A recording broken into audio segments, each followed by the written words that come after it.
Wah, caedan. Ana menungsa kok iso njabut nyawa. Iso wae aku rene njabut. Aku kadang kala ora tak jabute metu dhewe. Lara lutruk dingonokne kuwi. Kejengkit panis e. Kuwi nang anu sok aleman e. Iya, Bagong. Ayo bali. Iya. Sepatune ukuran pira kuwi? 36. Cukup tinggal. Lho. Tinggal tak ajar. Iya. Wah, lah edan dipreteli nyo. Ayo kuwi anu apa jenenge bes kape. Wah, dumeh anyar rombongan lurik. Ayo njaluk kene. Iya, wah lah wis. Nyo. Ayo iki tampani. Lho, apa iki? Silet. Lho. Lho ngopo? Pundi kerok jenggote kuwi? Lho. Ben ngopo? Ngingu kok jenggot. Ngingu ki wedhus ben mana? Oh, ya men kowe iki senengane kok sengarang. Sono mulih kana. Yogi kowe ya. Wis bali kana. Mewah ajar dhewe. Wah, aku tak mulih, Bagong. Wah.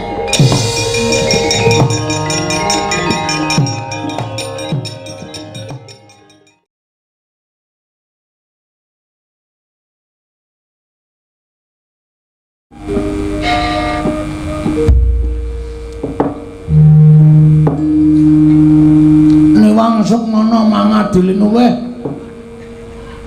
Ana sasmintaning sun jagat wasisaning Ubatara. Batra-trata. Wilujeng, Pak. Slamet tekaku, Bagong. Kula ngaturaken bekti kula katur nggih, Bapak. Tak tampa kowe ngabekti karo wong tuwa ora liwat pangestu ning wong tuwa tampanana. Kula pun dinggo jimat paripe ndayanana ing kasantosan. Dipun sekecakaken anggenipun lenggah, Bapak. Ora kurang kepenak. Nggonku mapan ana ing pendapamu iki lah kok pendopo kok saya apik. Pangestune, Pak. Kula ragati. Iya. Pendopo kok separuh gendeng, separuh plastik. Membanggakan wong tuwa kuwi. Niki seni, Pak. Ampun diukur perkara elek apike ning niki merga saka kekuatan kula ming kaya ngoten. Iya.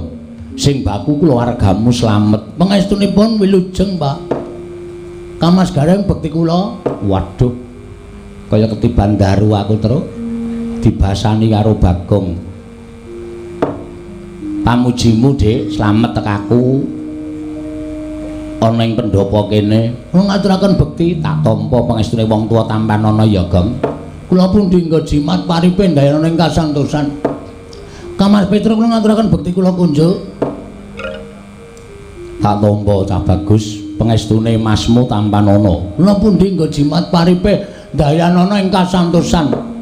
Kejaba saka kowe iki aku arep takon, Gong. Takon apa, Mas? Sing ngrusak iringan iki mau sapa? Ngerusak sing pundi? Saka gending apik-apik kuwi rak karyaku to.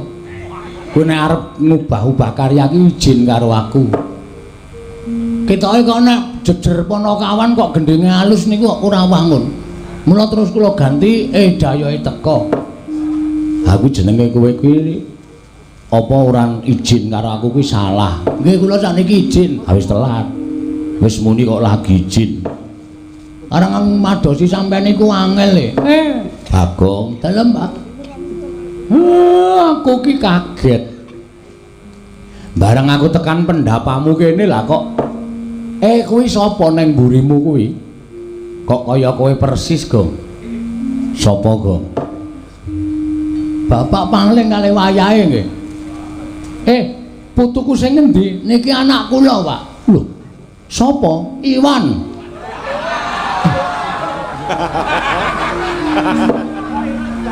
Lah kok aku ora tau weruh, kula titipke teng panti asuhan kok. Pancen. Bapakne isih, mbokne isih kok titipke ning panti asuhan. Mangane ora ilok, Pak. Ngeri bapak nek ngertos kula niku urip biasa wae kaya ewuh adang terus saben dina. Mergo anak kula siji niki. Wonten dawuh. Simbahmu rawuh ngaturke bekti. Eyang kula ngaturaken sembah pangabekti kula kandha Eyang. Putuku cah bagus. Handang lemu kaya ngono. Sesuk meneh nek nyandangi sing apik ya Dole. Klambine batik, kathoke sapik kok topine diwalik kaya dengkele atos. Kuwi jenenge ora sopan. Nggih, Mbah. Ayo Pak Demu kae. Pak De kula ngaturaken bekti kula konjo, Pak De. Ya. Pangestune Pak De Tampanono ya, Wan. Kula pundi nggo jimat paripin daerah ing kasantosan, Pak De. Wah, kok le iso omong rung suwe apa ya? Pak De Petro kula ngaturaken sembah bekti kula konjo. Ya, wan tak tampa.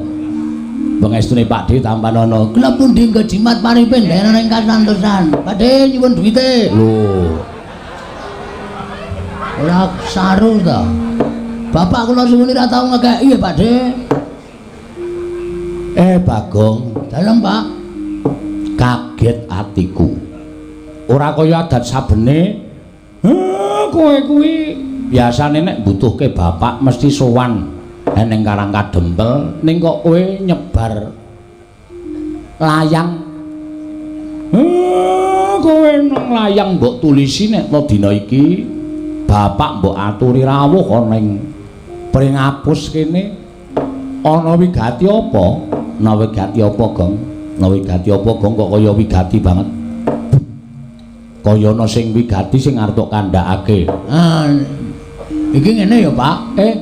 Nyun ngapura aku wis ora basa.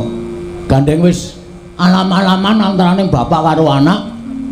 Aku arep ngomongake sing dadi tekadku, Pak. Tekadmu sing piye? Aku ki wah piye ya Pak arep ngomong iki? Ora sawedi wong aku ki bapakmu. Nek ana apa-apa aku mesti bantu karo kowe. Sebab iki nek miturut aku ora mung perkaraku dhewe ning iki uga perkarane bapak, perkarane Gareng karo perkarane Petro. Saora-orane sok nek kene iki dadi bapak ki tak dadekke cleaning service. Dengkele atos kok bapakne dadekke cleaning service ora. Paling ora direktur, Pak. Iya. Lah ngopo to arep ngopo to? Susah aku, Pak. Susah siji mikir lakon. Loro lek arep ngomongke kepiye? Wis ora usah pikiri ngoringo, Gong. Tok kandhake piye? Aku ki nyelengi wis suwe lho, Pak, wis 20 taun. Nganti entuk papan panggonan sing jembar kaya ngene iki mergo lekku adus keringet, sikil tak nggo sirah, sirah tak nggo sikil. Pamreku apa? Aku mung kepengin gawe ya kuwi wujude papan sing iso dienggo nyambut gawe para masyarakat. Papan sing dienggo nyambut gawe para masyarakat tegese kowe arep yasa apa, Dole?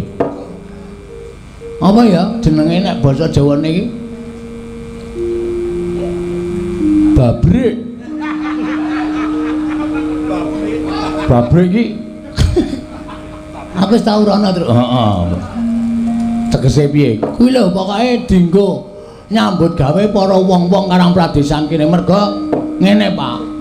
Aku duwe niat kaya ngene iki nggonku duwe rasa tresna karo sanak kadang tangga teparo, mitra kawruh lan sapiturute.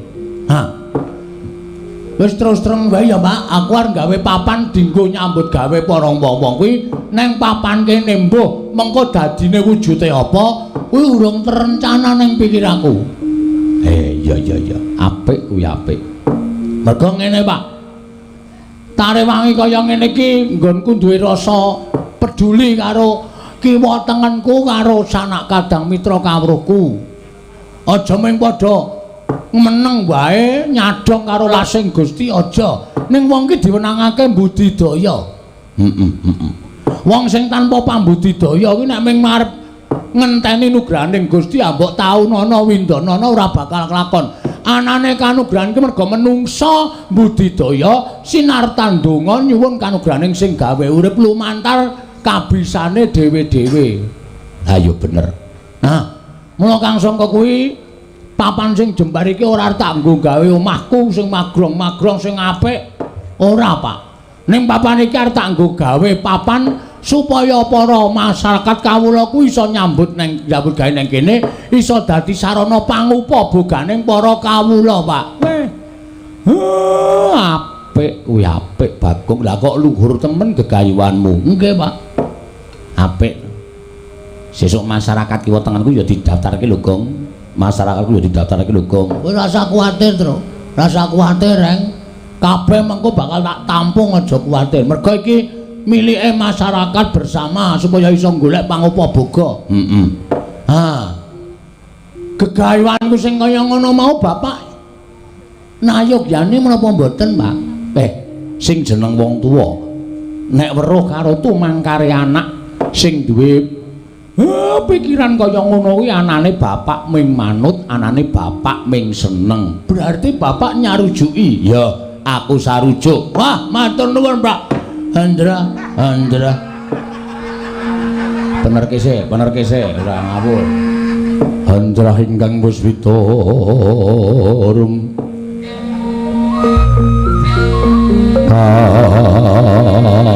Kasiring samirana mre.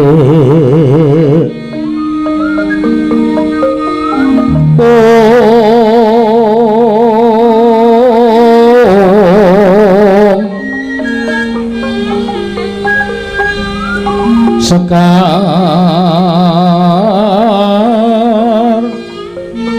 gadung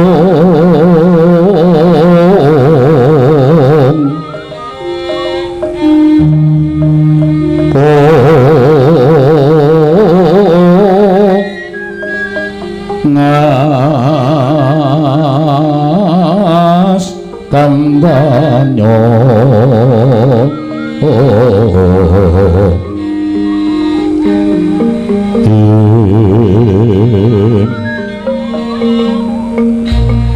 maweraras renganing driya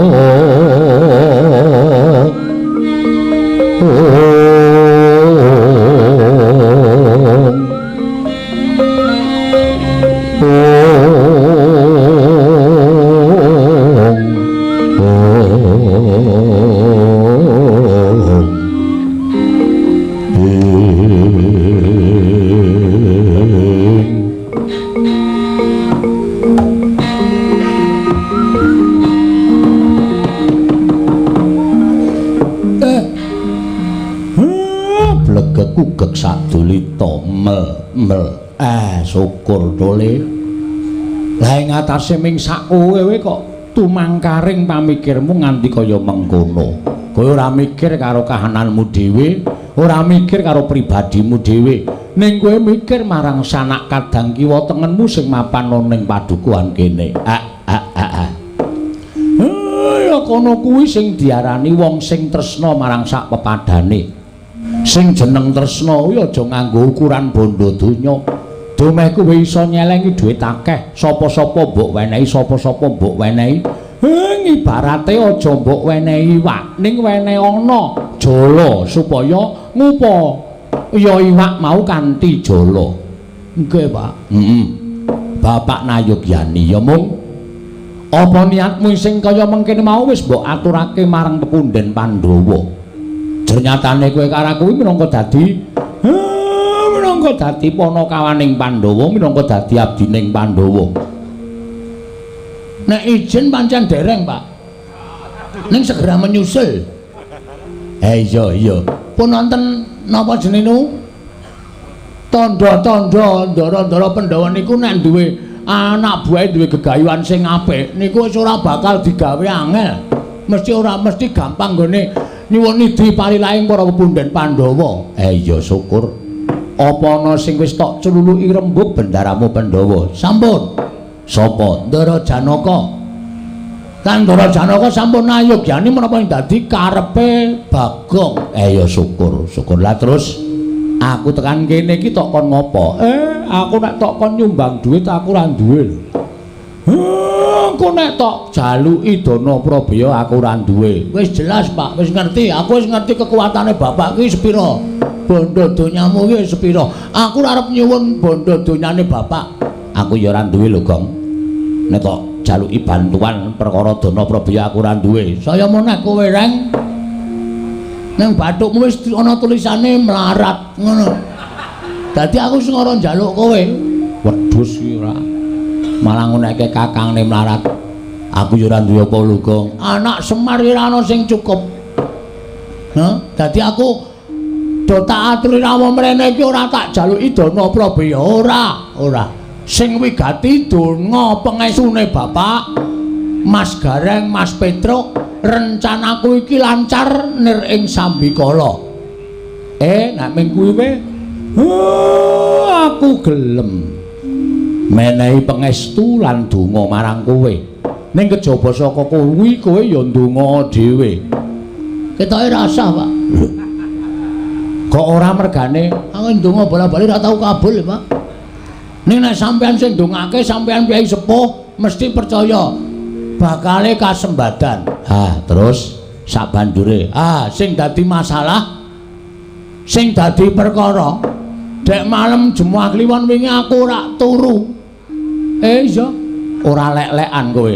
Rekae lek-lekane ngantuk.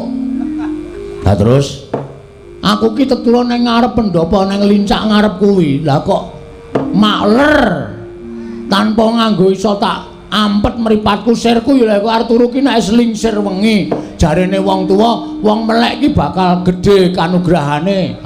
Bener. Ning mau ora iso tak ampet maklek ilang sanalika. Jroning aku turu sedhela ki aku ngimpi, Pak. Kowe ngimpi apa? Aku ngimpi, Pak. Iso ngimpi apa?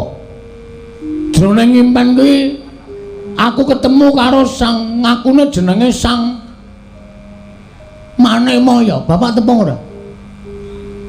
Sik. Manikmaya kuwi Bathara Guru. Udu guru kuwi Manikmaya. Iya, kuwi Bathara Guru. Kuwi ora mulang nang ndi-ndi ya, Pak? Kuwi iki dewa kok guru asaduk lho, Pak. Sik. Kok sik Bathara Guru kuwi jenenge akeh. Wo, ya guru, ya Manikmaya, ya Jatimurti, ya Jagat Pratingkah, ya Catur Boja. Weh, wong siji kuwi. Ora wong-wong kuwi dewa. Jenenge pinang-pinang. Bathara Guru omong piye? Paring sasmita karo aku, Pak. Aku jroning pangimpen iki kaya ketemu karo Bathara Guru, aku salaman terus aku ngambung astaning Bathara Guru, aku terus segdeku mari kelu mirangake Bu Guru. Terus Bathara Guru paring dawuh karo aku. Bedhawuhe piye? Bagong, kowe nggonmu mbangun papan sing kinarya sarana para kawula iso nyambut gawe panguput, boga iso kecukupan, waton kudu nganggo disarati. Sarate apa? Sarate ya kuwi kudu ana ora ketang sithik wujude kayu Dewandaru karo kayu Jayandaru. Gragap aku tangi, Pak. Bingung. Nguyuh sik. Oh iya. Bar nguyuh lagi bingung. Bingung aku piye iki supaya iso entuk kayu Dewandaru karo Jayandaru. Lah gandeng aku ora ngerti, tak takokke ning tukang kayu endi-endi sing jeneng kayu ngono ora ana. Anane jati. Sengon saiki sing usum. Mula aku terus ngaturi rawuhe bapak. Ingkang wigati bapak iki gandeng wis sepuh, wis wareg ndahar gempalaning jagat legiasi ning kahanan. Tur bapak iki jarene lho miturut omongane wong ki dewa, mbok nyata mbok ora. Aku tak nyuwun prisa, Pak. Kayu Dewandaru Jayandaru kuwi jane neng ngendi nek isih wujud wit tak tegore, tak nggone syarat. Ning nek wis wujud kayu le dodol sapa tukune, Pak? Piye? Kok sik aku tak mikir, nek miturut sak ngertiku lho. Miturut sak ngertiku Dewa Ndaru Jaya Ndaru kuwi papane ora ning jagat. Waduh. Nanti iki papane ning Kayangan. Kayangan Suralaya. Berarti ndak liwat jalan tol. Lho. Suralaya. Saka kene cerak lho, Pak. Suralaya. Wah, tak kira nek Surabaya e. Pancen caidan Suralaya. Suralaya iki nggone sapa? Suralaya iki nggone Bathara Guru. Sekolahan, udu. Lah kok ana gurune? Wah, caidan. Aku nganti jagongan rasane ra betah aku. Suralaya iki papan pelenggane Bathara Guru. Nah, guru kuwi lenggane ning Suralaya. Umar Bakri, utuh. Jelaske, Pak, ayo nang ngapura aku ki. Nuwun sewu karang wong ora ngedong e. Nah, Suralaya ki papaning para dewa. Walah, sampean ngendika ngene malah dong mau-mau. Omahe dewa ngono to? Omahe dewa. Lah, sing mapan ning kono kuwi jenenge Bathara Guru kuwi dewaning para dewa. Nek arep nyuwun pewujudan ning mapan ana ing Kayangan iki kudu dipalilaing Bathara Guru. Lah nek kowe arep njaluk Dewa Ndaru karo Jaya Ndaru mau, kowe nyuwun dipalilah karo Bathara Guru. Wo. Carane munggah ning Kayangan, munggah liwat Andorante. Weh. Andorante ngendi gone? Ah, kuwi papane ana ning sak caketing Gunung Himalaya. Himalaya? Angel ya Pak munggah, kowe angel. Ora saben titah iso munggah. Sing jeneng kulina munggah ana ing Andorante, ana ing repat kepanasan tu muli mlebu ana ing Kori Sela Matanggep. Kuwi Ndaramu Janaka. Waduh, aning Ndara Janaka tak suwune pambiyantu munggah ning Kayangan mesti ra kersa. Ha mestine ora gelem. Wong kuwi wigatimu sing diperlu kowe kok dadak utusan Ndaramu Janaka. Nek kowe duwe niat ya apa sing dadi syarat ceranane digoleki, digayo. Aning aku ora mungkin munggah ning Kayangan, Pak. Aku mesti bingung. Kayangan ki nggone sapa wae? Werna-werna. Ana swarga Maruta, swarga Dahana, lho. Kaca Ngerang. Lan sak piturute kuwi Kayangan pirang-pirang. Ha, kuwi ngono aku keblasuk piye? Oh, monggo nek ana ta Kayangane Bathara sing tukang njabut nyawa iso, Pak? Ya Madipati. Nah aku munggah nang Kayangan dodok-dodok Kori sing metu ya Madipati jabut nyawaku, aku mati. Oh. Ha ta? Ki si Iwan piye? Ayo. Lah terus, ha iki ngene. Mun aku mau ora nembung karo bapak ora njaluk Prabeya, ora njaluk apa-apa. Ning saiki aku njaluk sak biyantune Bapak Semar. Aku mbok kon ngopo? Crita sing wis sumebar ana ing jagat bapak iki jane dewa. Ha ta? Nek ora kleru sampean ki titisane Sang Hyang Ismangun. Oh cangkeme ngawur to. Ismaya. Heeh, Ismaya. Kuwi kakangne Bathara Guru. Lah, kene kowe paham, ngerti wae. Mergo aku maca setengah percaya setengah ora. Semar kok titis dewa. Nek titis dewa iki ora bakal uripe Semar kepenak utawa ora bakal uripe Semar sengsara. Ning mesti kepenak. Ning seprene kowe iki ya mengkere terus. Apa ya bener kowe titis dewa? Percaya kena ora kena. Weh lah kaya majalah. Percaya kena ora kena. Nang aku ora nganggep awakku titis dewa. Dene ana sing nyebut kaya ngono, monggo wae. Gandeng aku percaya karo bapak, mula bapak tak suwun dina iki iso ora iso ngrawuhake Bathara Guru kuwi mau. Nek wis tekan kene, nyuwun Dewa Ndaru Jaya Ndaru. Nek Bathara Guru ora entuk, sampean kakangne adine ora ngeneke Jaya Ndaru Dewa Ndaru. Ngamuk nang Kayangan, Pak. Wah, jian. Bocah nek duwe kekarepan kok sak penake dhewe. Piye, setuju ra? Nek pancen Bathara Guru pun njaluk tumbal, sing ditumbalke kowe ya reng Gus. Antil mencelat ora. Ana menungso kakangne arep ditumbalke. Ngono lho. Gawe wis, Pak. Please. Bagong omongane jan. Ayo karang samploke sawung ro iwan iki aku. Ngomong aku dadi rada modern. Iki kok malah gegayamu kok malah nganggo dadak ngrawuhke dewa barang. Mengkari gelem apa ora? Nek bapak ora kersa ya wis ora masalah, aku ora meksa. Nek nganti aku wani karo bapak ki kaya ngapa dosa sing tak sandang wong aku ki anak kok wani meksa karo wong tuwa. Ha ta? Ning bapak tak anggap ora tresna karo aku. Gegayawanku sing wis menteng-menteng kaya ngene mandeg ming perkara sampean. Wis. Dadi nek sampean ora ngrawuhke Bathara Guru ning pedukuhan kene iki wiwit dina iki coret akte kelahiran. Aku mau dadi anake Semar. Aktemu semprene rong dadi. Ora tok urus kok cenan.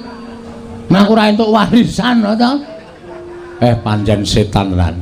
Nek bapak setuju saguh Bathara Guru rawuh tekan kene, aku matur nuwun. Nek bapak engko ora gelem nembung, aku sing nembung, ora usah kuwatir. Aku sing nembung langsung karo Bathara Guru. Nek Bathara Guru maringake matur nuwun, nek ora bapak sing ngamuk. Lho. Piye to iki kok mulet iki? Sing nembung kono kok sing ngamuk aku. Aku nek kon ngamuk aneh Pak, emoh. Aku wegah nek kon ngamuk, mula bapak sing kudu ngamuk.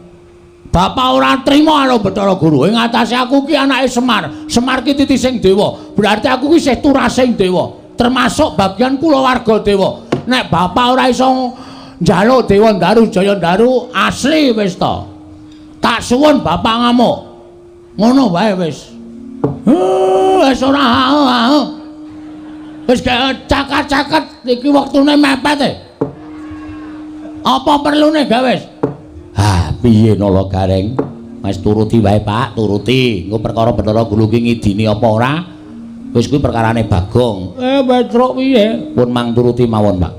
Bagong nek wis ngono kuwi wis mripate abang ngono kuwi wis medeni. Ora apal karo laga-lagane Bagong kok kowe, Pak. Anak pirang-pirang tahun kok ora tau ngapalke lagane. Nah, mataku abang. Cangkemku le omong cerewet ngene iki.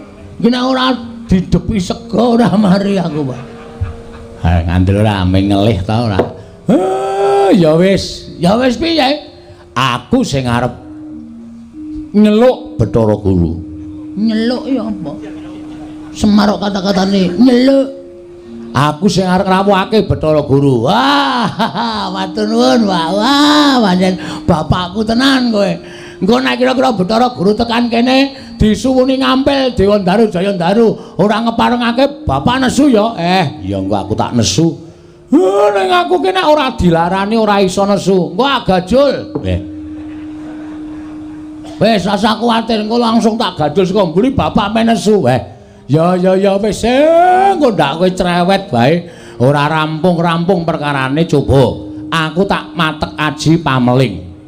Piye maksude ngundang Bathara Guru? Nggih. Ora dorame lho, Reng. Truk. Bapak arep matek aji pameling. Ya, mengko Bathara Guru bek rawuh, bek lega pikirmu. Bathara Guru ya gen rawuh lega piro. Heeh. Kowe kono dolan sik, Man? Nggih, Pak. Bu kok suarane kaya aku, Truk? Ayo mbok ya. Wis mulak-malik suarane. Engko gek kowe urun, Reng. Kok antil dasmu modar ora. Kok aku ya curiga ngerti-ngerti kok suarane kaya kowe. Wah, jan tratapane. Gawe Pak. Ya kowe meneng ora gambleh wae. Iki wis arep wiwit semedi kok malah ngomong wae. Ya wis gak semedi, Mir. Sinongwati ceket kinari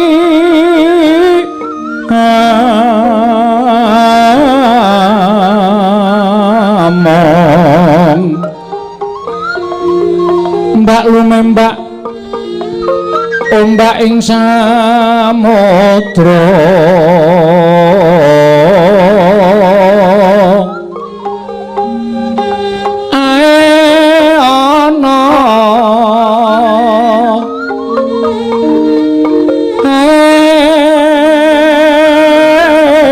ana balulumut tambra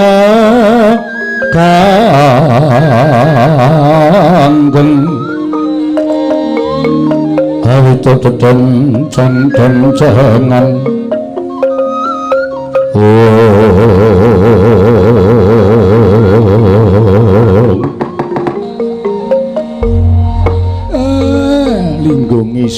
linggo ngisor Bathara Guru wis rawuh iki dewa apa pemain sirkus Pak badut tenan ora mau kon ngrawuhke Bathara Guru kok saiki ngunekke kaya ngono tangane kok papat malak kuwi jenenge Bathara Guru ki tangane papat lha tuku klambi ndi mesti dadak ngadekke anjen badut tenan kok cah siji kae ora kaya ora duwe walate sapa-sapa lho ora kena walate sapa-sapa nek omong sak penake dhewe Manik Maya Padharjo sak praptamu Bathara Guru Om Mastu nama sidam sekaring bawuna langgeng Kakang Semar tansah winantu ing suka basuki sowan kula niskala kepareng kula ngaturaken pudya pangastawanipun ingkang rayi kunjuk ya tak tampa pangestuku tampanana ya Guru kula pundhingga jimat paripih ndayanana ing kasantosan Kakang Ismaya Pukulun kula ngaturaken sembah pangabekti kula kunjuk Pukulun iya nala garing ulun tampa akarya bombong tias ulun ora liwat pangestu ulun tampanana kula pundhingga jimat paripih ndayanana ing kasantosan dipun sekecaken anggenipun lenggah Pukulun iya garing kaya wis ora kurang prayoga Pukulun kula ngaturaken sembah pangabekti kula kunjuk Pukulun iya Panakawan Petruk ndak tampa ora liwat pangestu ulun tampanana kula pundhingga jimat paripih ndayanana ing kasantosan dipun sekecaken lenggahipun Pukulun iya Petruk kaya wis ora kurang prayoga prapta ulun ana ing padukuaning Bagong Bathara Guru Pukulun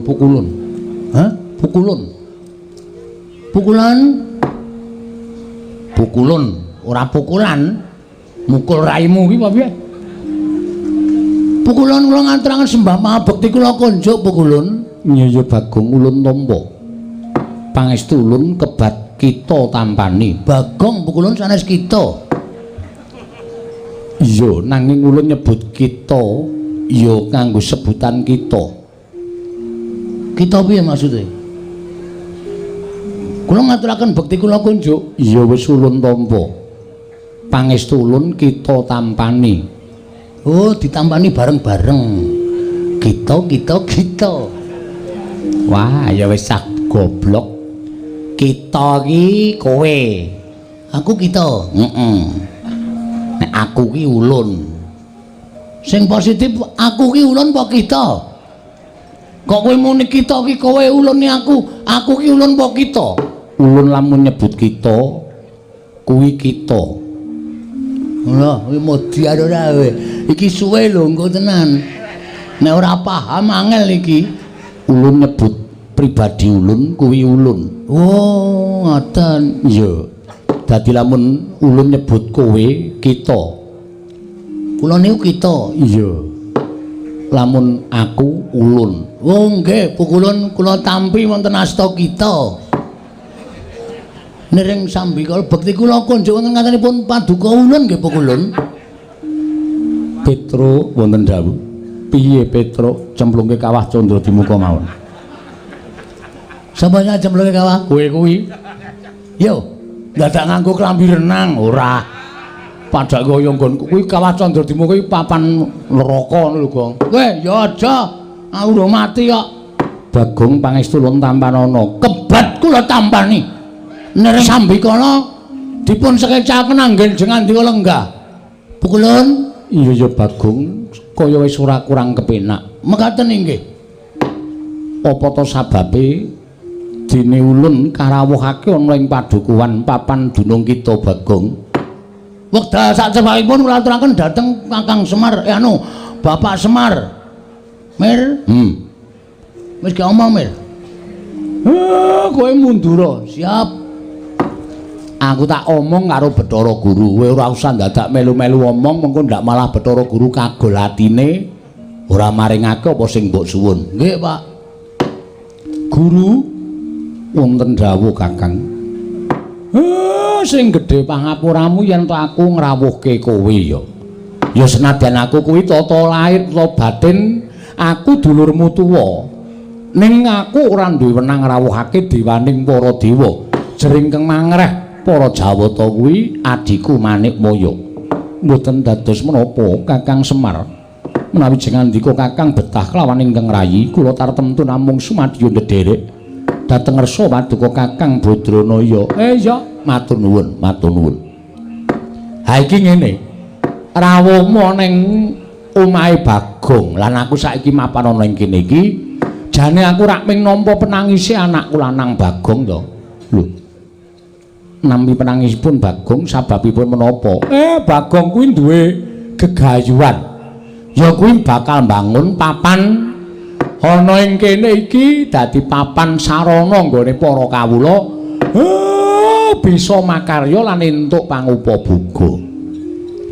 Ning jarene Bagong kuwi ngimpi, impene Bagong supaya rancak nggone padha mbangun iki mengko kudu nganggo srana ora ketang sithik ya kuwi kayu Dewandaru lan kayu Jayandaru. Mongko mapane eneng kayangan. Nah, mula tumuli aku ditangisi dening anakku lanang Bagong, gandeng aku kuwi disebut Kakangne Bathara Guru, aku Sang Hyang Ismaya. Mesti wae aku iso ngrawuhake marang Manikmaya. Tumuli aku ngrawuhke marang adiku Manikmaya ning pringapus kene ingkang wigati. Mbok ana mulunging atimu karo anakku Bagong. Maringana ora ketang sithik ya kuwi wujuding kayu Dewandaru lan kayu Jayandaru. Men supaya Bagong nggone mbangun papan iki mengko rancak niring sambikala nganti tekaning paripurna. Yen kowe njaluk ijol-ijole apa, yen kowe njaluk liru-lirune apa, mara gage kowe matura karo aku. Nang jeneng aku wong tuwa kuwi ora tetep bungan anak polah bapa kudu kepradah. Nek anakku wis polah, bapakne ora pradah, ndak dikira aku muspra le anak-anak. Ing atase anakku nangis kok aku wong tuwa meneng bae. Ing atase anakku njaluk kok aku mung mangku tangan. Ora nuruti karo karepe anak, engko ndak dikira aku seneng anak-anak ning ora iso nuruti karepe anak. Mekaten Kakang. Iya. Menawi telu mekaten menapa sampun paduka ngendikaken kula sampun nampi. Syukur, syukur. Lah terus wangsulamu piye? Nuwun sewu. Selaminipun kula menika dados dewaning para dewa, sinembah para Jawata, para kawula. Estuning manah kula menika tasih gadah raos gelo, Kakang. Lah ngopo?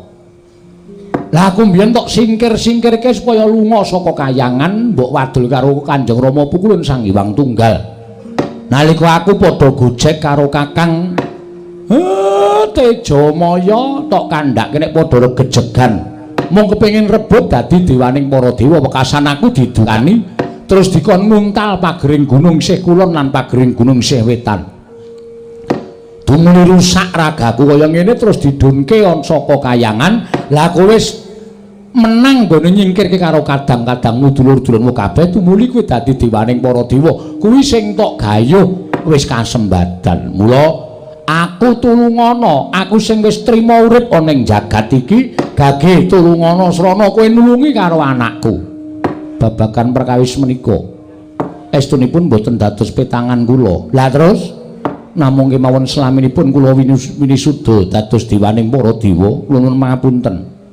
Kakang Semar, tasih wonten kagol kageling manah kula, pendak-pendak kula lenggah wonten ing Sela Kandawaru binangun. Wonten ing Bali Martya Kundha Manik aglar sangganing para Jawata, para widodara widodari samya manembah dhateng Manikmaya inggih ingkang rayi. Sedaya para kawula boten wonten ingkang wantun mrengkang kaliyan pernatanipun Bathara Guru.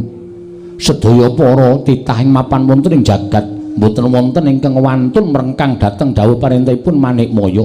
Namung kemawon wonten setunggal titah wonten ing jagat ingkang dumugi sak mangke boten purun nyembah, boten purun tata krama kaliyan Bathara Guru.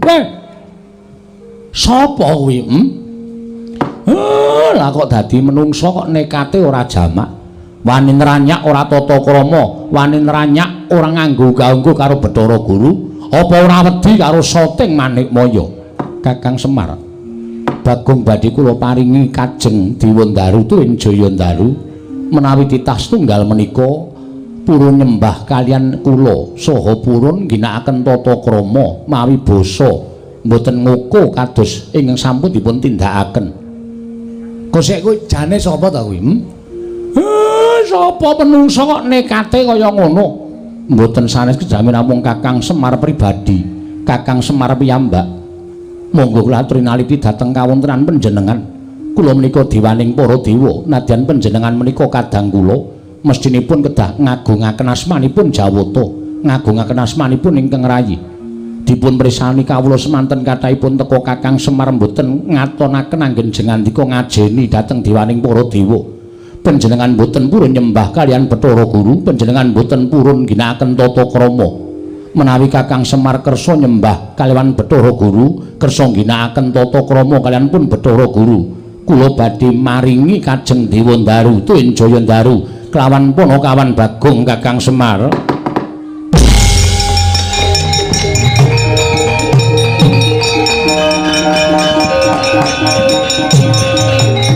Rasa aja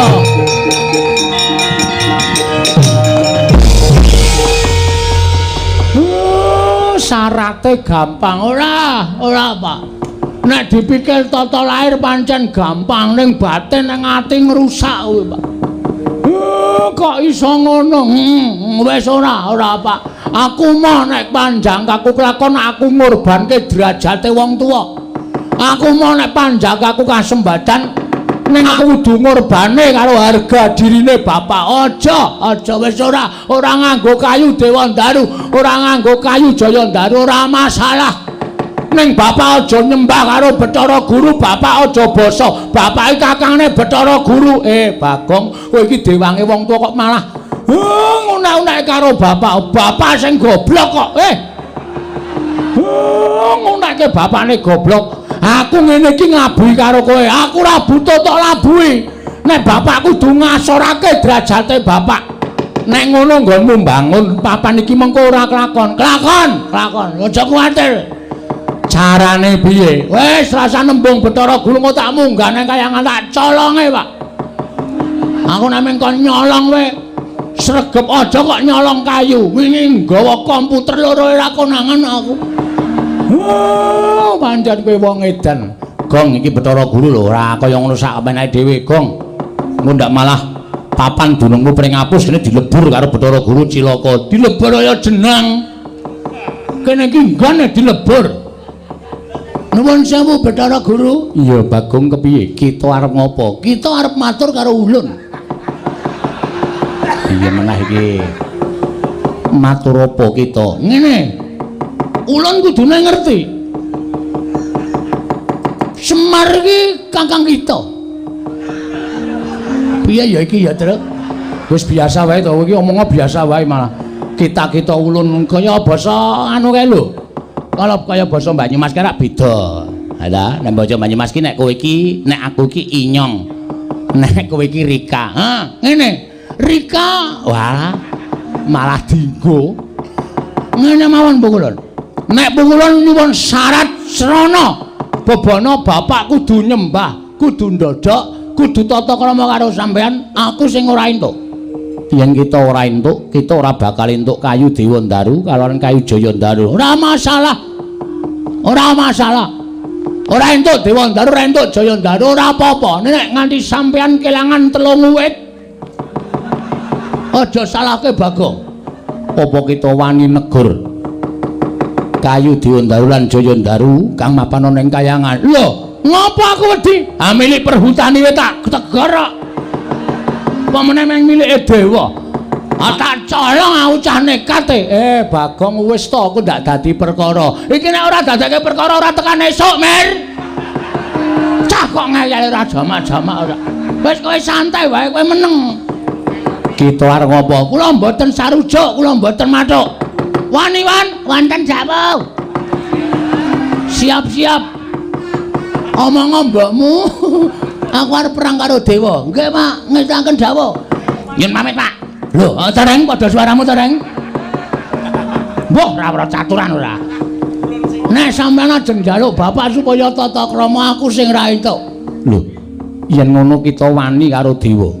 Apa kita ora wedi kelawan para Jawata? Nuwun sewu. Kula niku dadi wong ora ana sing tak wedeni. Ha? Bagong ki yang desane siji, bener. Kula garis bawahi, aku kuwi wong bener. Wis. Aja kok sampean. Wis. Kerubutan para dewa ora bakal aku wedi. Kita bakal ulun banjut. Hah? Kita bakal ulun banjut. Banjut iki wae, Pak. Banjut ki dipateni. Arep dipateni apa? Iya. Kita ulun banjut ulun cemplungake ning Kawah Candradimukha. Ora masalah. Gong, Kawah Candradimukha ki nggone para wong-wong jahat. Lho, aku kan wis pantes mangpan ning kono. Aku kan ya wong jahat. Ada? Mboten apa-apa. Nek sampeyan iso mateni kula, ning carane sapi mang jagal sik pukulan. Lho. Mang jagal sik. Nek kula wis iso jagal arep bleh sakarmu, arep keleti sakarmu, arep tongseng sakarmu. Ning Bagong ki menungsa. Tak mut sirahmu sisan. Ana wong lagi omongan kok ae. Engko nek njaluk lagu-lagu ki engko. Dene wis bengak-bengok ora. Sampenake dhewe. Nek sampean ajeng ngasorke derajate bapak kula ora trima. Bagong kita wani lan panjenengan ulun. Sing tak wedeni apamu? Gong wah jan bocah iki wis. Iki nek dadi apa-apa piye? Reng ora usah cerewet iki sar dadi ndak ora gek metu-metu. Kowe iki aja omong wae. Nek ditinggal omong ora metu-metu. Mulai bocah iki. Mulai. Iki maksudnya Bathara Guru gen metu njaba, men nesu terus gelut, terus apa perlune, terus lakone diterusi kok meng ae. Tegese kita wani karo kadewatan. Sing kula wedani namane. Pokoke Semar wong atuamu kudu basa, kudu nyembah kelawan ulun paringi syarat ingkang kok butuhake. Mboten. Nek kudu Semar basa karo sampean, Semar kudu nyembah karo sampean, kula ora entuk syarat ora apa-apa. Ning kosok baline. Sampeyan ora menengke Dewa Daru Jaya Daru, rawe lantas malang tak putung. Kita wani karo panjenengan ulun sing tak wedeni apamu? Ayo ning ndi papan wong neter kadigdayan. Dikrubut para dewa cemplungan ing Kawah Candradimukha. Siap ayo, ora bakal aku wedi. Rupak wani jembar wani kene.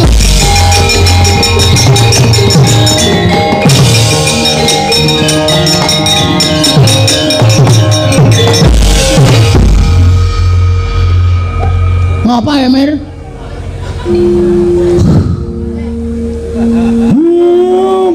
Mula penyakitku ki ra mari-mari. Ngrasake Bagong.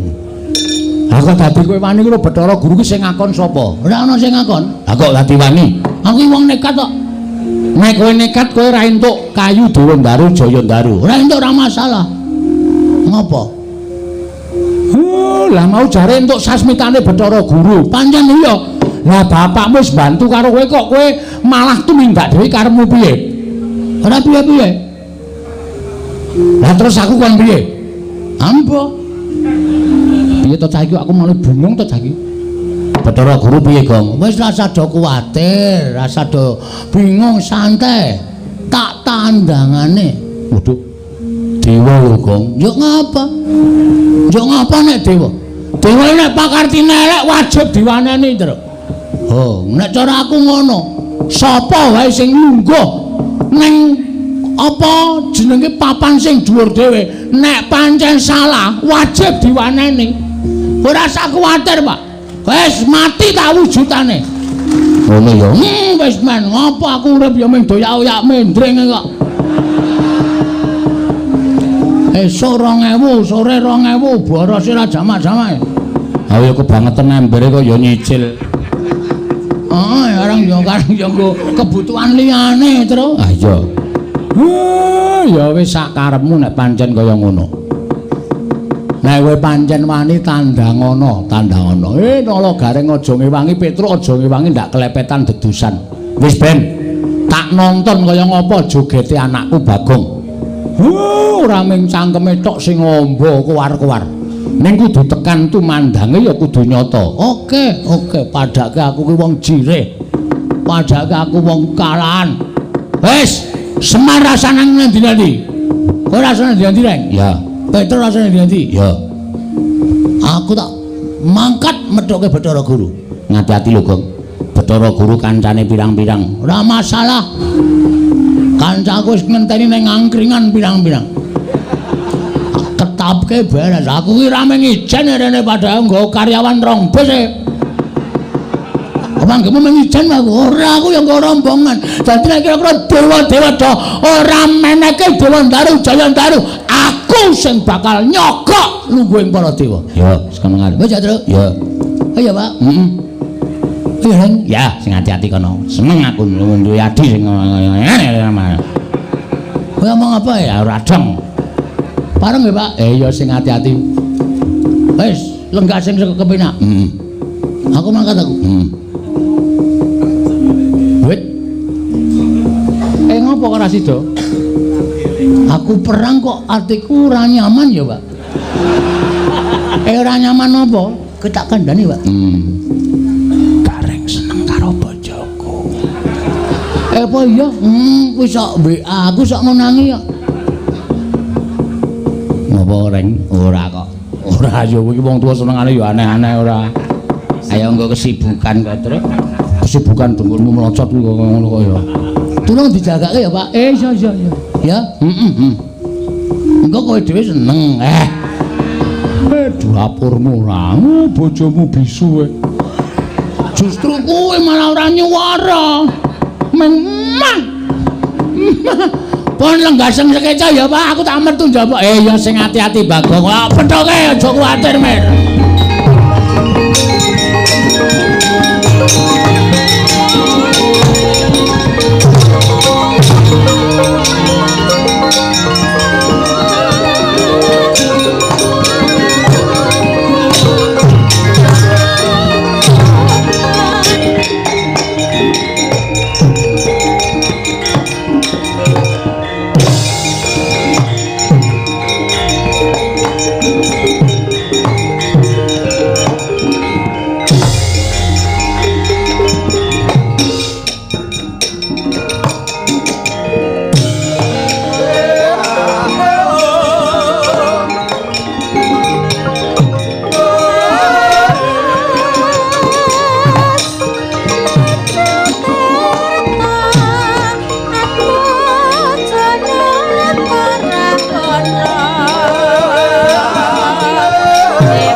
Sur tambur miang suling pepandhen dalutak miwa bandera kakandha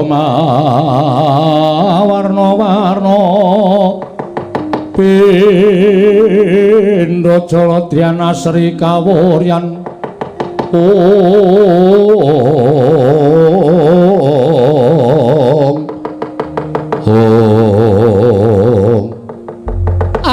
Sang Warudaya pak pong buk bolong ngali cedhe sapa sing gawe Mastuti dawuh Padukadi Pramesti Bathara Guru kinen nyameptaken sanggaring para Jawata supados nderekaken tindak paduka jebul boten nganyana-nyana jengandika Adi Guru tedhak wonten ing Madyapada menika Gusti raos kados pundi Di? Kakang Narada, Kakang Resi Kanika Putra, inggih wonten pangandika ing adhawuh.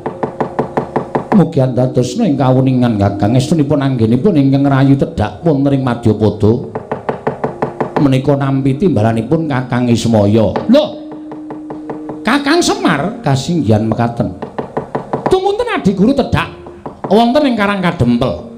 Kakang Semar mboten mapan wonten ing Karang Kadempel, nanging mapan wonten ing Padukan Mring Apus papan pernahipun atmajanipun Kakang Semar inggih menika pun Bagong. Lha. Lah wonten menapa dene kok Kakang Semar ngrawuhaken ndika Adi Pramesti Bathara Guru wonten ing padukanipun Bagong. Mugi andadosna ing kawuningan. Sakmangke Bagong betahaken inggih menika tontonaning kasuwargan wujud kayu Dewandaru lan Jayandaru Kakang Narada. Bagong mbutuhaken kayu Dewandaru lan Jayandaru kasinggihan mekaten. Lha wigatosipun aturipun Bagong piyambakipun badhe ambangun papan kinarya pangupa boganing para kawula ing mapan wonten ing sakiwa tengening padukan Mring Apus. Nanging anggenipun bangun badhe bangun wangunan menika kala wau kedah mawa syarat inggih menika Kajeng Dewandaru lan Jayandaru. Tumunten Kakang Semar paring dawuh kalawan ingkang rayipun Bathara Guru nyuwun supados ulun maringaken Dewandaru lan Jayandaru tinampi dening atmajanipun Lurah Semar inggih menika pun Bagong. Wah, dalah. Lah menika lak gampil to, Di. Menika perkawis ingkang boten angel. Paduka menika kedah ngemuti bilih Kakang Badrana inggih Kakang Semar menika kalebet kadang paduka piyambak. Tur tinemu werda saking paduka Adi Pramesti Bathara Guru mila menawi atmajanipun Kakang Semar menika nyuwun supados sakmangke boten ketang sekedhik paduka Adi Pramesti Bathara Guru maringaken Dewandaru lan Jayandaru menika kula kinten boten kawratan. Estining manah kula mapan mekaten. Lah lajeng sabab menapa paduka ngawi sangganing para Jawata, para dewa mlempak wonten ing mriki? Krana sakmangke mugi andadosna ing kawuningan. Sareng Bagong matur ingkang kados mekaten tumunten kula matur lawan Kakang Ismaya. Pangandikanipun Adi Pramesti Bathara Guru kados pundi? Kakang Narada prisa piyambak. Estunipun tasih kogel kagelan manahipun Manikmaya krana sasampunipun kula dados Jawata. Dewaning para dewa mangreh Triloka sangganing para titah mboten ngemungaken jalma menungsa nadyan jin setan pripayangan sedaya sami manembah kalawan ingkang rayipun Jatimurti. Klebet para Jawata ugi manembah kelawan pun Manikmaya. Namung setunggal titah ingkang boten purun manembah dhateng ingkang rayipun Manikmaya inggih menika pun Kakang Semar. Tumunten kula matur dhateng Kakang Ismaya kedah wonten syarat srananipun. Syaratipun menapa? Syaratipun boten sanes kejawi namung titah setunggal menika kedah ngginakaken tata krama sarta nyembah kelawan ingkang rayipun Jatimurti. Mangke rumiyin titah ingkang dipun ngajengaken Adi Pramesti Bathara Guru menika sinten? Mboten sanes kejawi namung Kakang Semar piyambak. Kakang Narada. Ah, dalah. Ah, menika ya aeng-aeng. Lajeng menawi Kakang Semar kemawon mbok menawi sarana nglabuhi dhateng atmajanipun Bagong piyambakipun badhe purun nyembah tuwin nindakaken tata krama kaliyan pun Manikmaya. Nanging jebul ingkang boten trimah Bagongipun piyambakipun utawi Bagong boten nglilakaken menawi Kakang Semar manembah kalawan ingkang rayipun Jatimurti. Pun memper. Mergi Bagong menika sampun ngertos bilih Kakang Semar menika kadang dika werda. Tegesipun sepuh Kakang Badrana tinimbang paduka Adi Pramesti Bathara Guru mila mboten aneh. Tumrap kula raosipun Bagong menika mboten kedugi amargi tiyang sepuhipun inggih menika nyembah dhateng paduka Adi Pramesti Bathara Guru mongko ingkang tinemu taruna. Tegesipun paduka menika mboten kok ngaturaken utawi ngendikaken syarat srana ning panjenengan menika ngendhak dhateng derajatipun Kakang Semar. Lah menika mboten prayogi lho, Di. Kakang Semar menika kula warga paduka piyambak. Kakang Semar menika kadang paduka werda. Mila menawi saking pamrigipun ingkang raka ing Sidhi Pangutal-utal, Dewandaru lan Jayandaru menika kaparingna dhateng pun Bagong. Menika mangke mboten badhe wonten tetembungan kriwikan dadi grojokan geguyon dadi tangisan. Namung maringaken Dewandaru lan Jayandaru kemawon awratipun ngados menapa to wong nyatanipun tethukulan menika tuwuh wonten ing kayiwangan kathah sanget. Mila menawi Bagong menika nyuwun sekedhik kemawon tertentu paduka Adi Pramesti Bathara Guru tentu maringaken dhateng pun Bagong. Sampun ngantos namung perkawis alit kados mekaten dipun dadosaken perkawis ingkang ageng. Kakang Rada, punapi? Malah sono menika dados pancatan anggen kula badhe ngendhak dhateng Kakang Semar Badranaya. Lah, tenan to. Malah kedawa-dawa ora karu-karuan. Lah menapa paduka diprasi Bathara Guru wantun dhateng Kakang Semar menika dados pancatan. Menawi Kakang Semar badhe wantun kalian kula malah Dewa Ndaru lan Jaya Ndaru mboten badhe kula paringaken dhateng pun Bagong. Panjenengan iso piyambak watak wantune anak-anake Semar menika panjenengan kedahipun sampun apal. Bagong ngantos nggadahi slogan kados mekaten menika tertentu nggadahi pemanggih sanes tegesipun kados pundi. Bagong menika wong gleleng, Bagong menika wong panjen wong nakal. Nek nganti Bagong terus gawa graji munggah teng kayangan wit-witan Dewa Ndaru Jaya Ndaru disenso kabeh pripun? Ada taya kowe. Wah, Bagong niku wong nekat. Bagong dirajongi karo Gareng karo Petruk, sentek kayangan. Kakang Rada, punapi? Ing mekaten Bagong sak mangke badhe kula patrapi paukuman. Harataya menah tekan ndi-ndi? Semare luput, Bagonge diluputke. Inggih, kedah mekaten. Terus Bagong badhe kula pejahi. Lho, kok dipun pejahi pripun? Amargi sampun wantun kalian kula, Bagong boten nyawang menawi Bagong menika namung ditah kula menika dewaning para dewa. Bagong wantun nyula wetha kalian ingkang rayipun Jatimurti, Bagong wantun nias dhateng pun Manikmaya, tegesipun kalepatan tumraping kadewatan. Mboten wonten paukuman ingkang pantes kagem Bagong kejawi amung dipun cemplungaken wonten ing Kawah Candra-Dimuka. Ora tedas, yakin. Kawah Candra-Dimuka mboten kuat ngobong kalian pun Bagong. Ngoten lho. Wong ora salah ora luput dicemplungkan ing kawah menika mboten badhe mempan. Mboten badhe kobong. Kakang Rada, punapi? Sakmangke Kakang Rada dawuhaken para wadya Baladewa damel risak wonten ing kadukanipun Bagong inggih menika pun padukan pringapus. Sak menika ugi Kakang Rada, punapi? Panjenengan teka kendel kemawon. Nuwun sewu, Di. Tidha-tidha raos sing manahipun ing Raka Siti Pangdalutal menawi kula kadhawuhan sepados ngrisak dhateng papan dununipun Bagong.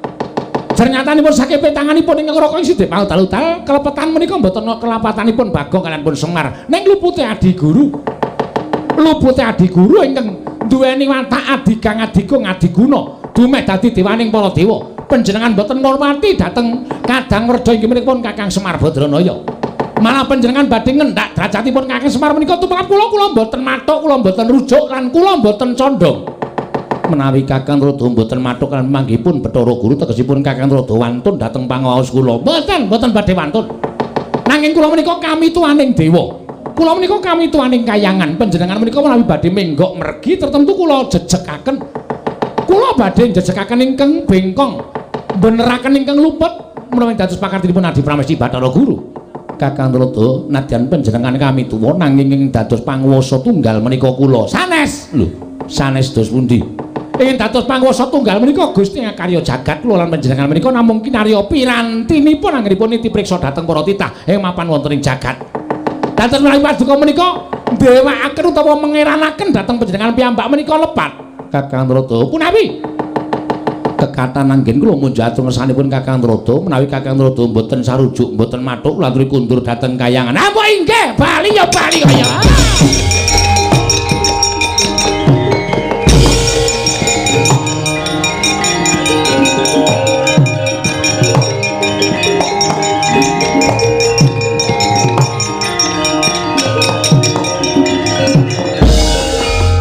Pandhita kang ginarya wangsit pindha kombang ngajaping tawang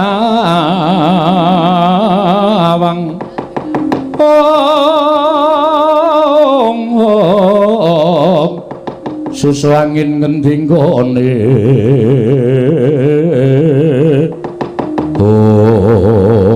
Indra wonten timbalan pulun Brahma wonten timbalan pukulun Yama Dipati wonten dawuh pukulun penyarian lan pathuk dina samengko aja wedi kangelan saka palilah ulun kita ulun keparengake gawe rusak ning padukan pringapus syukur bagi kita iso ngrangket Panakawan yen perlu Kakang Semar babar pisan bandaran astane kerincungan sikile bakal ulun boyong ning kayiwangan yen Kakang Semar ora keduga nyembah kawan Bathara Guru ulun ingkang bakal mentala kalan Kakang Badranaya prasta Dapaduka Rama Kulun nyuwun pamit madal pasilan bidal dinten samangke sing ati-ati aja kaya bocah cilik Surapati Brama lan Yama Dimati.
Carian putra lamun gawagasan yen wis anggeni maya Wisnu Pradenta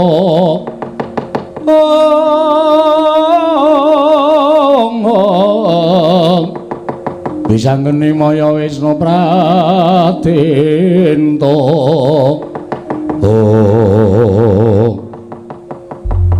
kowe tanggung jawab. Halo Dewa wis ting kleper ning parang pringapus papan padusunan nggonamu nek nganti nyempyok katentremaning para kawula kuwi tegese duka sing kurang tanggung jawab. Tru? Aku wangi ya, Tru? Iya. Kowe ora mentolo karo patiku to? Ora. Nek aku lara kowe mesti sedih. Mesti adikku sing tak tresnani kok. Nek nganti tekaning pati mesti kowe rekoso dadak mendem aku to? Aku wangi ya. Siap. Kowe rasane wangi ra apa-apa reng mergo kowe iki wonge cacat, ta. Wis mripate kira, tangane cekle, sikile becik, arep perang ya ora trampil, yakin. Kana kowe mundur kana. Ya ora, kowe ya adikku ya tak wangi. Rasah. Wong kowe iki nek mandeng ya ora medeni. Mandeng ki matamu malah gathuk dadi siji ireng-irenge. Rekoso wis to, wis rasah. Ya semen nek kakane arep wangi ora apa-apa, Gong. Wah, wis jan. Engko nek kowe nganti cilik lara gedhe tekaning pati, mesti kowe ora ikhlas. Ikhlas wae. Ora ikhlas ngopo? Ndi Kakang ting mentalip ngono mbok mudhar ya men. Ayo wis. Ya wis. Ora ngewangi ra apa-apa. Malahane kepenak uripku. Truk. Piye iki apike? Wis ditataki. Oh, nek niat ya niat. Kowe ndek kepinginan ndek gayuan aja mung kandhek ning karep ning kakakno tekad. Mergo tekad kuwi pokoke karep. Nek wis nekat, kowe dasare suwane ngunek-unekke Bathara Guru kuwi nek cara aku wis sesuatu sing aneh lho, Gong. Ora ana wong sak jagat iki sing wani ngunek-unekke Bathara Guru jaba ing kowe. Ha ta? Saiki tandangi.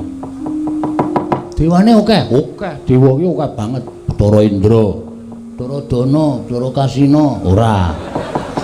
Kuwi Warkop. Bathara Warkop beda. Bathara Indra, Bathara Brahma. Bathara Brahma iki Bathara Dewaning Geni. Wah iya, oke ra masalah. Kudu tok simpen sik carane piye ngalahke Bathara Indra iki piye. Glut. Heeh. Bathara Brahma Dewaning Geni, maju kudu telesik awake. Ha iya. Kono ngetokke geni ora bakal temomo. Bathara Bayu. Weh, Ana. Ana. Dewane ngapa iki? Dewane angin. Sebelah angin kontal kuwi kudu piye carane menanggulangi supaya aja nganti kalah karo dewa-dewa kuwi. Menyang aku ning ngurimu. Kowe aja negake aku ya, Mas. Ora, wis aja kuwatir. Apa sing tak gayuh kelakon kowe ya mesti bakal ngrasake penak. Aku ngempek kamukten le. Oke. Lara wong loro mati kowe dhewe ya. Gusti. Omonganmu ki sok ora penak. Lara wong loro mati wong loro. Siap. Pethoke dewa-dewa. Ora gelem mundur gawe kisra, ora meneke Dewa Ndaru Jaya Ndaru. Aku ikhlas mati ndepani kampung halaman gitu. Iya. Kowe anggere muni ngono kuwi aku seneng. Aku sing deg-degan. Harus wani muni kok ora aku dhewe mangkat yo. Yo mangkat yo rasa kok ngomong yo.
Lamun katututan lamun mangsa prawira diktaya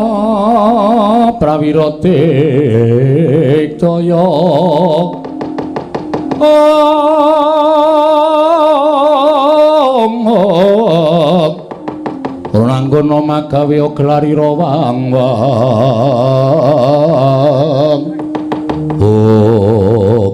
Sapa itu? Dewa ngono. Jenenge kowe biasane sok apal Bathara Indra gitu. Dewa sikile ora kambal apa? Ora, ilmu hitam lho. Ilmu hitam iki kancane Wanda iki udu ora.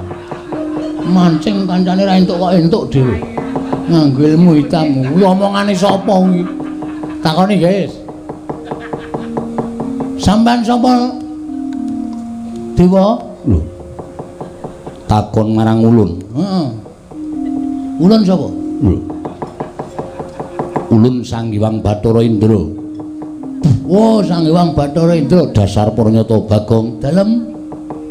Sapa sing wani karo Sang Hyang Jatimurti? Ora ana. Lho.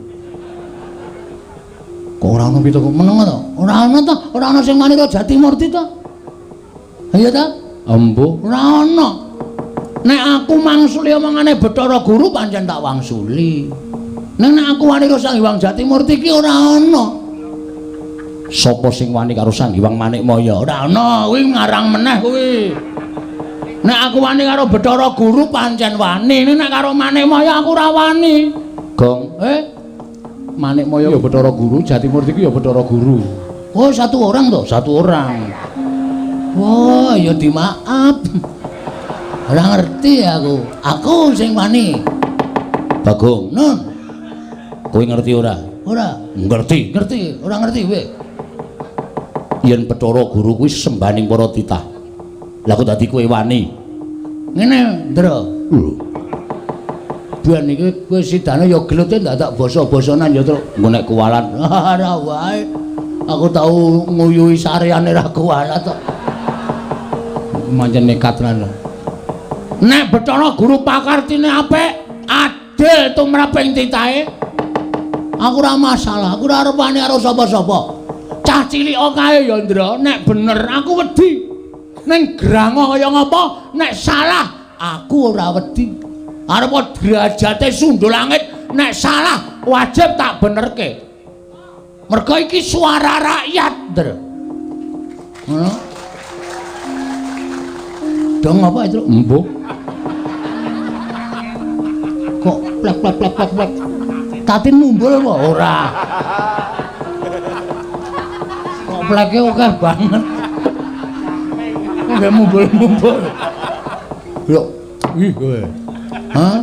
Dadi aja dumeh Bathara Guru ki dewaning para dewa, terus ora ana sing maneni, terus ngendak gunaning jalma.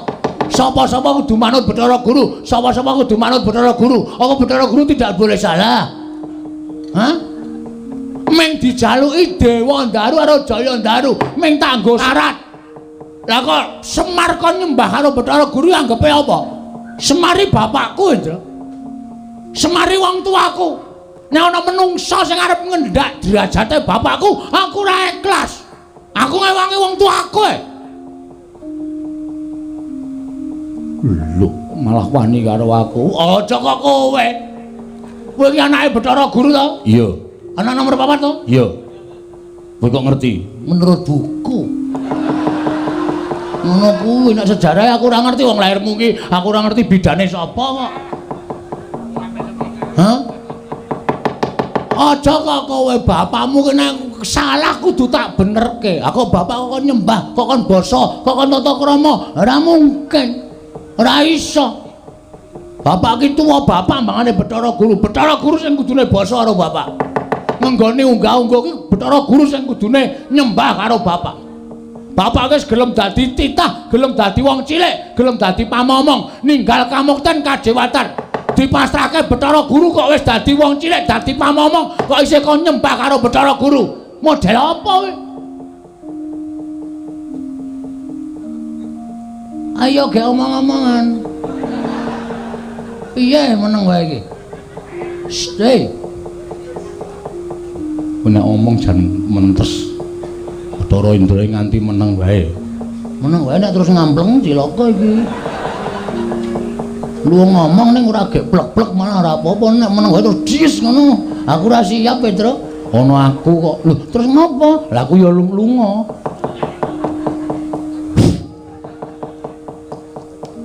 Ndamu mripat. Arep ngopo? Aku tekan kene kon bondo karo kowe. Kuwi apa bener Pak Kartine? Hah? Salah apa aku? Luput apa aku? Aku nyolong apa? Aku nglarani sapa? Kar dibondo kaya penjahat. Cacing tak kepidak menungsa ngolet butuh males, Ndra. Bagong ki menungsa. Duwe perasaan. Anak kowe arep nglarani karo aku nek iso bangga. Wani karo setawet dari awakmu. Ora minggat kene markaning patimu. Tibanane Petruk. Sik. Sing nantang ki kowe. Oh jare mau ngewangi. Ngewangi ning kowe sikik wong jenenge wangi iki sing kawogan temandang sik nek ra iso lagi tak ewangi. Kowe ngeperang sik engko nek kowe kalah aku maju. Ora ngono tembunge. Ya baleni saka tantangan mau. Saka sing endi? Saka sing kata-katane kowe muni lho wani karo aku. Ngono tak odeni ngono gak sering ndak ora gayeng. Wani karo aku. Sing tak wedeni matamu. Lho. Apa-apaku? Iki merganing pati opang ha tayane. Iki merganing maju bicara itu.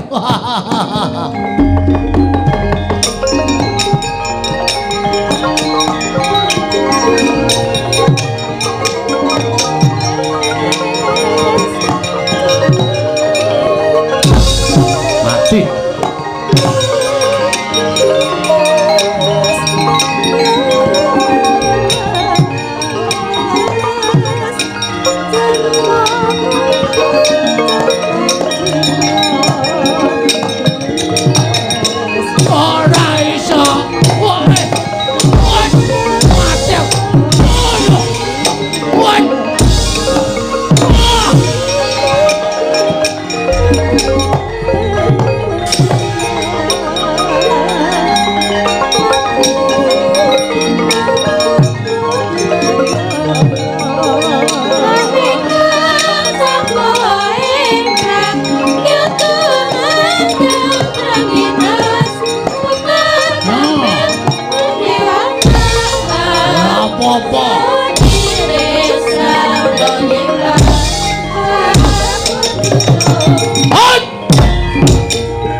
dhek arep mati terus. Lho.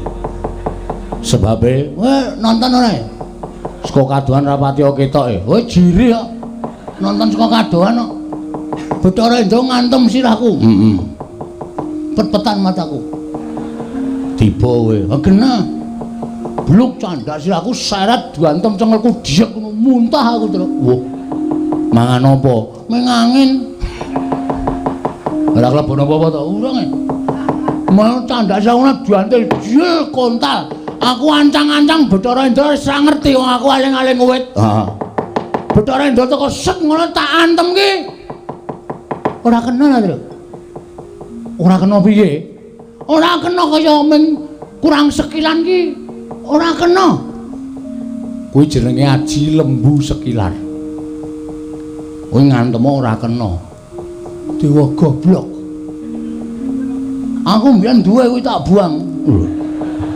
Mergane, wis ngrekoso aku. Tekan ngomah karo bojoku kuwi kayane kena kurang sekilane. Ngono-ngono iki kepiye ta iki? Sidane tak buang aji-ajiku. Heeh to. Satonjo. Ayo. Aku diinguro dewa-dewa. Ning jarine bapak aku tau diceritani kok. Ceritane apa? Dewa iki duwe pengapesan. Dewa iki derajate dhuwur, sak dhuwure menungsa. Heeh. Mula dewa iki ora kena digrayang nuwun sewu, mestaka tekan dodo. Oh, nek digrayang dodo mengisor kuwi iso. Mula jajalen ngantem aja nggon sirah, aja nggon dodo, weteng padha engkul. Iki nek omong kosong lho iki. Engko aku maju meneh diajar ora. Nek nganti ora kena, engko nempuh karo bapak. Pokoke kene medun. Kene medun. Jos. Tenan tetep tak slenthik yakin. Antem gon weteng diek dhek ndingkluk seslenthik tuk modar. Aku arep karo dewa lara weteng maju. Ah, mati dening aku e.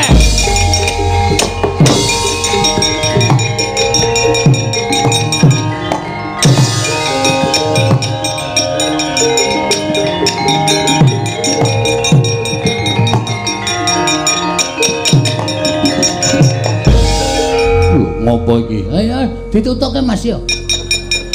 Diantem mestakane ingsun. Pecah siramu, pecah yo. Canggleleng padake anak Semar dantem anake Bathara Guru kalah.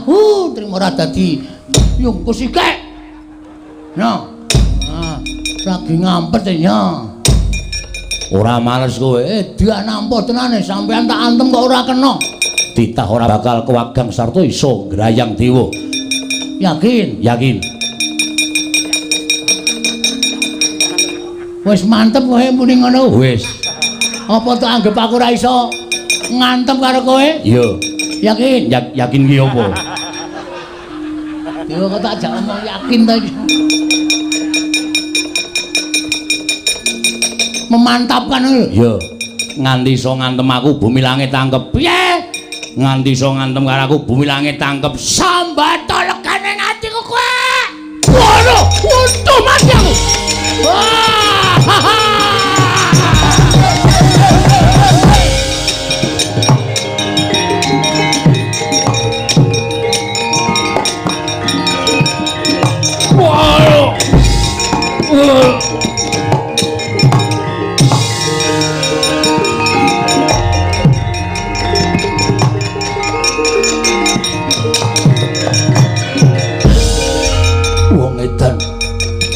Wong edan.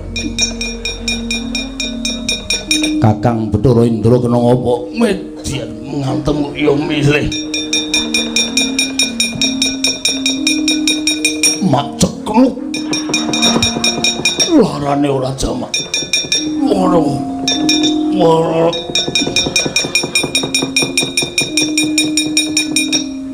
Sapa iki? Ulun Bathara Brahma. Weh, dewaning geni. Ya, nyilirake Mas. Us. Arep ngopo? Engko udah terande geni. Ngene. Wong edan. Wah. Aku yang kurang ajar tenan. Dewa-dewa dadi ece tenan. Arep ngopo kowe? Ngewangi Bathara Indra, ha? Hah? Ayo, apa tak anggap aku ora iso ngantem para dewa? Sampya mungsuh aku kowe. Wiladal ngedapi-dapi temen. Wani karo aku. Sing tak wedeni apamu? Ulun diwaning geni. Ora wedi. Ora wedi. Kowe paling mengetoke geni sak lumbung Bandung ngono kowe. Bu, aku nyemplung lumbang. Genimu ora ana gunane. Ayo, muni yo. Sing dadi nyatane. Candhak aturke Bathara Guru nampa pidana. Candhak aturke Bathara dosen. Nampa pidana kowe. Edan aku musuh Bagong kok malah rasane ora kepenak to. Kuwi berarti arep kalah kowe. Mundur wae. Atimu ora penak to? Iya. Kalah kok yakin. Aja tak teruske kewirangan. Pecah sirahmu, pecah sirahmu. Lho. Iso mecah sirahku. Ya mbok, pecah sing endi? Ngene Indra mau dekok. Ila dalah mati iki margane pati margane.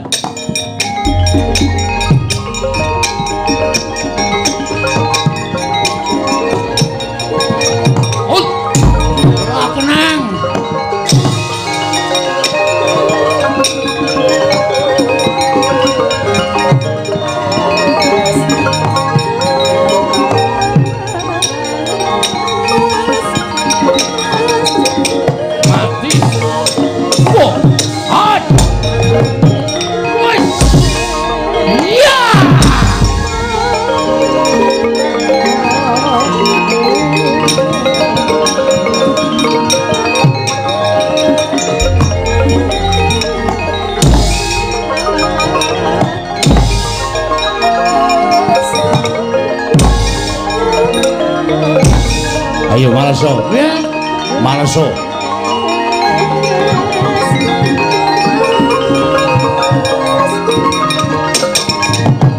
Wah!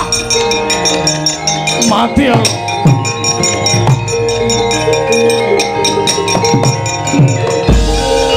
Piye, Gong? Cara brangae bajigur ana. Ngapa? Tak inceng ndase. Sepatune dunggahke. Aku nggajul kono kena sithik, anggon aku kena akeh. Mules. Laran sik terus. Wah iya. Ora apa-apa. Golek es teh. Moh. Bareng kok golek es teh barang ora. Tulung iki ora tau mbene weteng kula tenan golekno es teh bayarono sisan. Wah. Cang nekat ora jamak-jamak ora kene. Kuwi anggere nyoro tambegan ngono wis mari. Wetenge dilus-lus. Ora ukuran kok Gong kowe iki.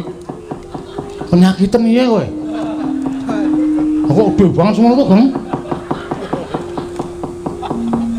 Mbok rasa trewet, Tru. Rahasia kok diomong-omongke wong akeh. Mula nek kowe mlayu mau kok surane tung. Padahal kelontong sapi kok. Ya ora ya. Bathara Brahma kalah. Kowe iso menang karo Bathara Brahma. Iya ora gleleng kowe. Gleleng kok piye? Maju meneh. Bar iki sapa? Ketoke ya Bathara Bayu ya ana, Bathara Yamadipati ya ana. Bathara Pathuk. Pathuk apa Pathuk? Pathuk, Bathara Temburu. Kuwi enteng-enteng sing abot dhewe Bathara Yamadipati ngono nek semelangku nek kowe dijabut nyawane. Ngati-ati ya, Truk, ngematke sing tenanan. Ya. Nek nganti aku dijabut nyawane tututi lho, Truk. Iya. Nek ora tututi aku mati tenan. Nek aku mati piye? Ayo. Kowe ya sedih to? Ah sedih. Aku adimu. Ah iya. Mula tak awas-awasi saka kene. Nek kira-kira engko Bathara Yamadipati arep njabut kowe praitno ngati-ati lho, Gong. Heeh. Bagong aja mlayu legane kae.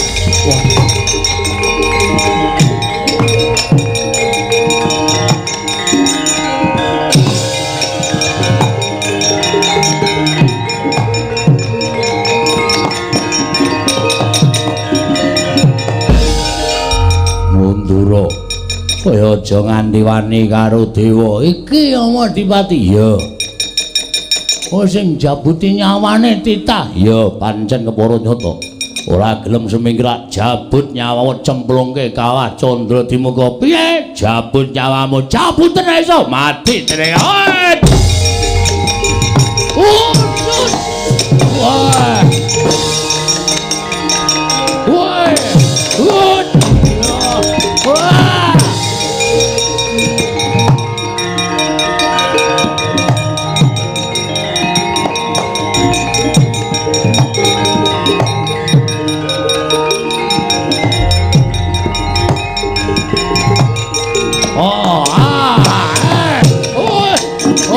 Iya.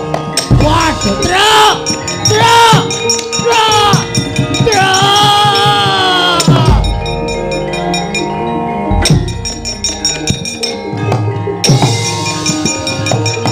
Waduh.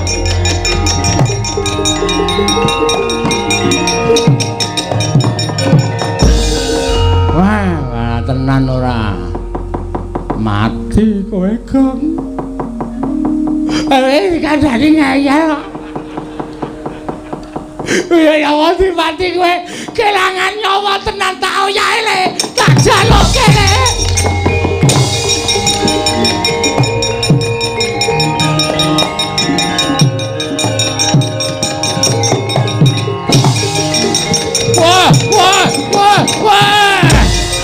Wah, ada.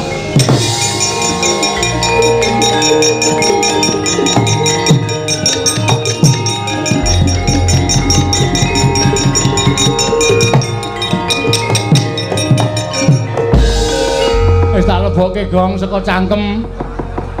Nanging le, aku ngerti ya Madipati tangane kaya gegem apa terus tak rebut mbuh wujude apa terus tak temlokke ning awakmu. Tangi Gong.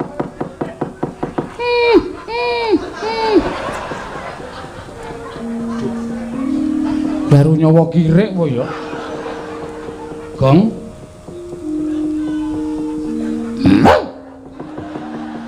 Waduh. Emoh. Mbah wis cilaka.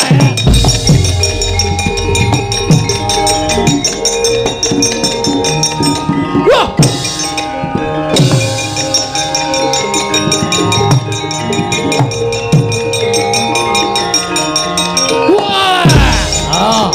Di kayak siku ayo. Wah, Petro ayo. Kandak wae. Wah, ada.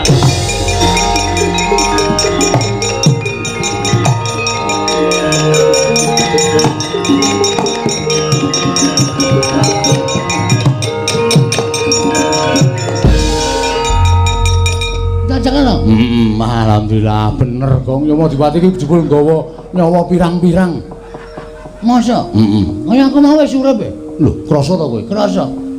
Enak ngomong kok orane, ngono. Kleru nyawa kirik. Wah, jan. Arep tak dol ta? Ora ya. Arep didol-didol ora. Lho ya Madipati sing ngoyak. Minggir to. Arep kapan jabut genti nyawane. Gong, men pokoke.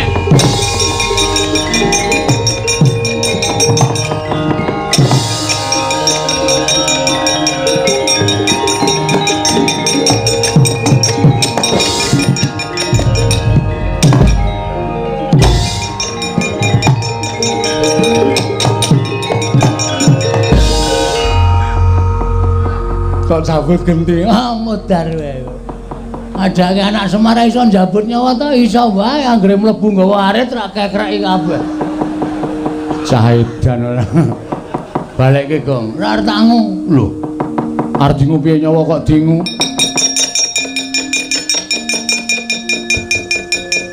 Saake. Aduh. Wah, caedan. Ana menungsa kok iso njabut nyawa. Iso wae aku mrene njabut. Aku kadang kala ora tak jabute metu dhewe.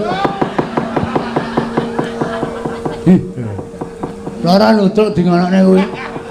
Kejengkit panis e. Kuwi nang anu sok aleman e. Iya, Bagong. Ayo bali. Iya.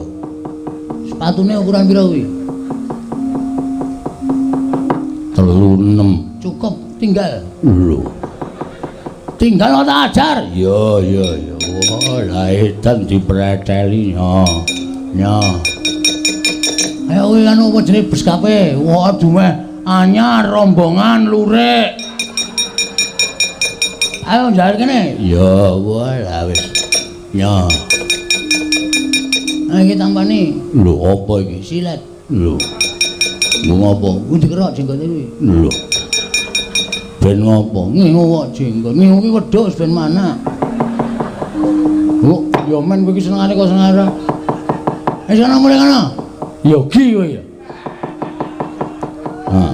Wis bali kono. Mewah-mewah ajar dhewe. Wah, aku tak mulai, Bagong. Wah.